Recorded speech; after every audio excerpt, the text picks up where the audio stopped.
Sahabat Kompas, KTT ke-43 ASEAN telah resmi dibuka oleh Presiden Joko Widodo pada Selasa 5 September 2023. Dan untuk membahas apa-apa aja sih yang dibahas di KTT ASEAN di Jakarta ini, saya sudah bersama dengan Mas Putra, wartawan harian Kompas. Mas, langsung aja nih, di hari pertama, poin-poin apa nih yang mungkin bisa diketahui oleh pembaca Kompas terkait hasil-hasil KTT ASEAN ini?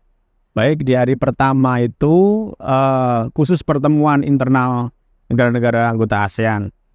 Di situ ada beberapa poin yang dihasilkan, antara lain lebih konsolidasi negara-negara ASEAN dalam menghadapi tantangan geopolitik maupun ekonomi ke depan, dan juga ada forum AIPF yang lebih konkret ke hal-hal yang sifatnya bisnis. Di situ ada sejumlah proyek yang ditawarkan oleh pemerintah Indonesia untuk ditawarkan kepada investor-investor dari negara-negara ASEAN.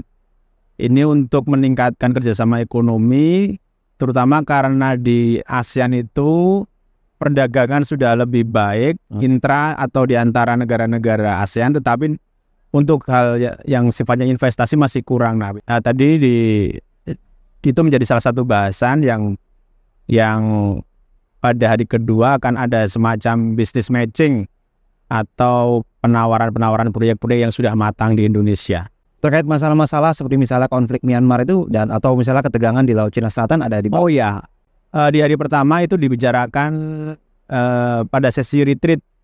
Jadi sebagaimana Presiden Jokowi sampaikan, itu adalah salah satu persoalan yang diangkat dan menjadi penting untuk diselesaikan di ASEAN.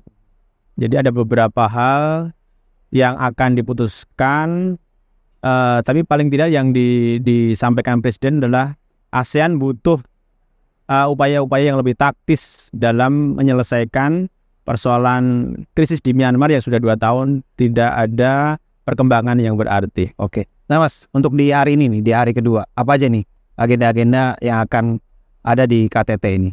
Hari kedua adalah beberapa pertemuan, 7 pertemuan antara ASEAN dengan mitra-mitranya. Jadi ASEAN bertemu dengan Cina, ASEAN bertemu dengan Jepang dan beberapa negara mitra lainnya. Di situ akan dibicarakan kerjasama ekonomi, terutama antara ASEAN sebagai blok ekonomi dengan mitra-mitranya itu. Pembahasannya apa Mas kira-kira yang mungkin kita harapkan lah akan muncul di hari kedua ini? Ya, masing-masing mitra tentu punya karakteristik ekonomi yang dibutuhkan oleh ASEAN, demikian pula sebaliknya. Jadi variasinya akan berbeda di tiap pertemuan itu, tetapi yang dipastikan adalah targetnya adalah bagaimana kerjasama ekonomi, paling tidak ukurannya investasi dan perdagangan, itu di antara ASEAN dengan negara mitra semakin tumbuh dan berkembang di tahun-tahun mendatang. Baik. Terima kasih Mas waktunya untuk ulasannya. Tapi nanti untuk lengkapnya sahabat Kompas bisa membaca ulasan lengkapnya di Harian Kompas ataupun di kompas.id.